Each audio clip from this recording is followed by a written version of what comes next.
Serotonin is the leadership chemical, is responsible for feelings of pride and status. This is why public recognition is very important. We are social animals, and we need the recognition of others. This is why we have the Oscars, and this is why we have public awards events. This is why we have commencement for graduation. I mean, think about it. What does it really take to get to graduate college? You need to pay your bills, fulfill the minimum requirements, and collect enough credits. That's it, right? It's a formula. You could get an email that says, congratulations, you fulfilled all the requirements for graduation. Enclosed, please print out the PDF of your diploma. P.S. magna cum laude, right? Wouldn't feel so good, right? So instead, we have a big ceremony to recognize the accomplishment. And in the audience, we put our family and our friends and our teachers, all of those in our tribe who've supported us and watched our backs as we've made it through. And then we show up on that day, and we go up on that stage, and we take our diploma. It feels great. We feel our status rise. We feel our pride go up. And by the way, when you have serotonin in your veins, your confidence goes up also. And here's the best part about serotonin. At the exact moment that you took your diploma and you felt that surge of serotonin go through your body, at the exact moment, your parents sitting in the audience also got a surge of serotonin and also felt an intense pride watching you graduate. And this is what serotonin is trying to do. It is trying to reinforce the relationship between parent and child, boss and employee, coach and player, the caregiver and the one who is grateful for the support they are given. And think about it. Think of the speeches that we give. If you give an award to somebody, what do they say? I couldn't have done it. I thank God. I thank my parents. I thank my coach. We thank the person who we believe was looking out for us. We could not have done this without them, we say. And they look at us and they say, so proud of you. And we work to make them proud. Great teams don't want to win the trophy. Great teams want to win one for the coach. They want to make the coach proud. We want to make our parents proud. And it raises our status, and it raises our confidence, and it feels good, and we in turn will look after others so that they may accomplish the same. This is what serotonin is trying desperately to do. The problem is, you can trick serotonin. We live in a materialist society, so we judge status very often in our country based on how much money you make, right? So any conspicuous display of wealth raises your status. This is why they put the logos on the outside.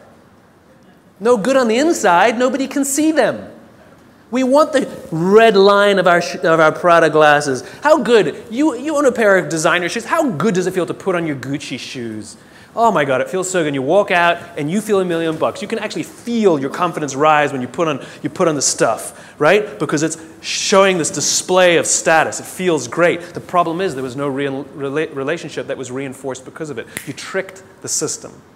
That's why we keep trying to accomplish things and accumulate more and more material goods, and yet we never feel successful because there was no relationship. We tricked it. We gamed it. Serotonin is the leadership chemical. The reason I call it the leadership chemical is a historical reason, a very simple historical reason. We had a very practical problem as our animal was developing, as the Homo sapien was developing. We lived in communities of about 100 and 150 people, and there's a very practical issue, which is if we're hungry and somebody brings back food and drop a carcass on the floor, we're all going to rush in to eat. And if you're lucky enough to be built like a linebacker, you will elbow your way to the front. And if you're the artistic one of the family, you get the elbow in the face. Not a good system to keep the whole tribe alive, and definitely not a good system for cooperation. Because remember, the value of group living means that if I trust you and you trust me, I can fall asleep at night and trust that you will alert me to danger. If I don't trust you, I can't go to sleep at night. It's the same in our companies. If we trust each other, we will turn our backs, we will take risks, we will innovate, we will do things that will change the course of our world. If I don't trust you, I can't do that. I can't do that. There's value in group living and group working. And so if you got an elbow in the face that afternoon, odds are very high that you're not going to wake the guy who punched you if danger's there. You're just not going to do it. Bad system. And so we evolved into hierarchical animals. We're constantly assessing and judging each other, constantly arranging ourselves. Who's the alpha? Who's the dominant? Who's the one who sort of is the more dominant personality or dominant talent in the room. In caveman times, it might have been physical muscle. In a creative industry, it might be talent. In the military, it might be courage. There's no standard by which we judge alphas. It's relative to the industries we're in.